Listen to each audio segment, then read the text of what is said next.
You're on the couch with your toddler curled into your chest. They smell like baby shampoo and the snack they had an hour ago. Their head is tucked under your chin.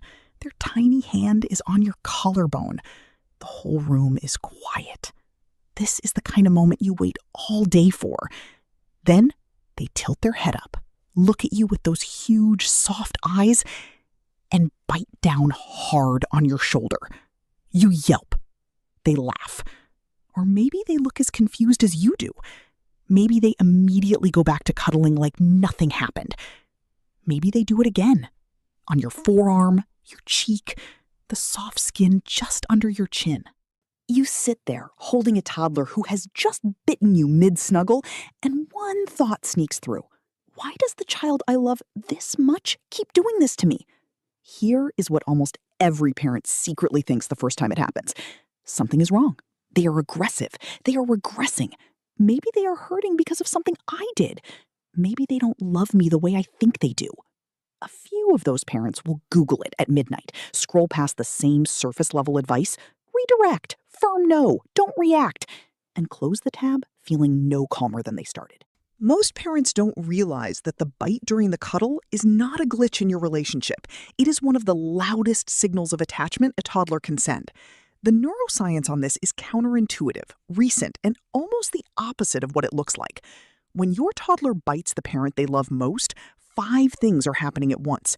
None of them mean your child is broken. None of them mean you failed. All 5 trace back to the same source, a brain under construction that has too much feeling and not enough wiring to release it any other way. Here's what's actually happening. 1. The bite is emotional overflow, not aggression. In 2015, Dr. Oriana Aragón at Yale University published a study in the journal Psychological Science. She and her team had noticed something most people never think to question. Sometimes humans cry when they're happy. Sometimes we squeeze something cute so tightly we hurt it. Sometimes a parent looks at a sleeping baby and feels the urge to nibble on their cheek. Aragón called this dimorphous expression. The brain, when overwhelmed by a positive emotion, releases the pressure through the opposite expression. Tears at a wedding, squealing at a puppy. And for toddlers, biting the person they love most. Most parents don't realize that the bite is the same neurological event as a grown adult saying, "I could just eat you up," while staring at their newborn. Except your toddler doesn't have the language to say it. They have the urge, and they have a mouth. The bite is your child's brain trying to release a feeling too big for its size. The size of the feeling is the headline. 2. They only do it with the people they trust most. Pay attention to who your toddler is biting. It is almost never the stranger at the playground. It is almost never the daycare teacher they don't fully trust yet. It is almost never the dad they see twice a week. It is you. This isn't a coincidence. This is a pattern. Dr. Dan Siegel, the developmental neuroscientist behind the book The Whole Brain Child, describes a toddler's mind as a house with 2 floors. The upstairs brain is reason, regulation, planning, impulse control. The downstairs brain is emotion, instinct, body. In a toddler, the upstairs is barely framed in. The downstairs is fully built and runs the whole house. A toddler keeps the downstairs in check around people who don't feel completely safe. Around the daycare teacher, the upstairs strains and holds the line. Around you, the upstairs goes off duty. Your child knows, without thinking, that you are the person they can fall apart around without losing you.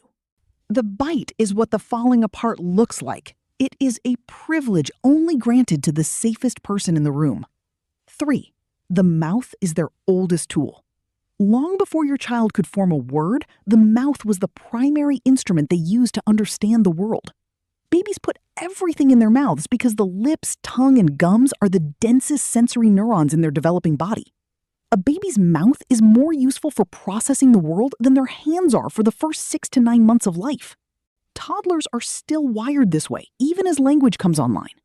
When emotion floods them faster than words can keep up, the brain reaches for the older tool.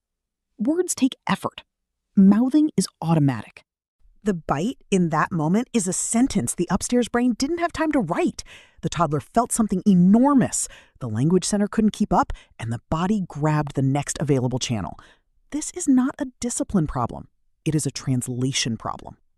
4. The brake hasn't been installed yet.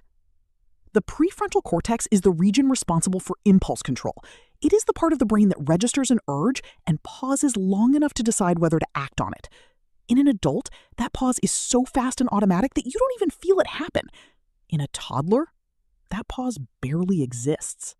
The prefrontal cortex doesn't finish developing until somewhere around age 25. At 2 and 3 years old, the wiring that connects feel the urge to consider the consequences is more like a dotted line than a road. The urge fires, the body executes. The thought, if it ever arrives, comes after. This is why your toddler can bite you, then look at your face, then immediately seem horrified or confused by what they just did. They felt it, then they did it, then they noticed it, in that order. That is not a child who chose to hurt you. That is a child whose brain hasn't installed the brake. 5. It is love, said in the only language a flooded brain has left. Here is the part of this almost no parent ever hears. Across decades of attachment research, the consistent finding is that the strongest emotional behaviors a toddler shows, the meltdowns, the desperate clinging, the wild squeezing, the bite during the cuddle, are not the breaking points of the bond. They are the proof of it. A child who feels safe with you will lose control around you in ways they will not lose control around anyone else. A child who feels loved by you will have feelings about you so big the only release valve their body has is the mouth. When your toddler bites you mid-snuggle, what they are really doing is choosing you. They are choosing the one person in their life they trust enough to overflow on. They are spilling a feeling they don't have the words for into the body of the person they love most. That is not aggression. That is the most physical love letter a developing brain can write.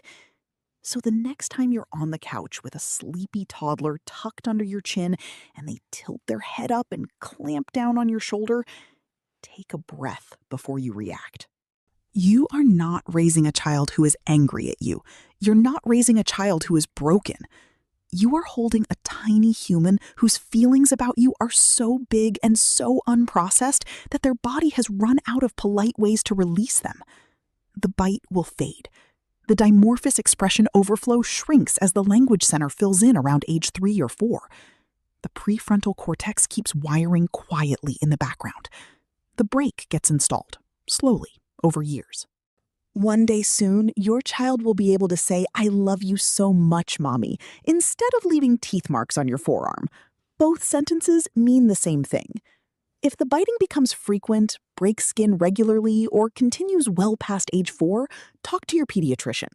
Persistent biting can sometimes signal an underlying sensory or communication need worth checking on.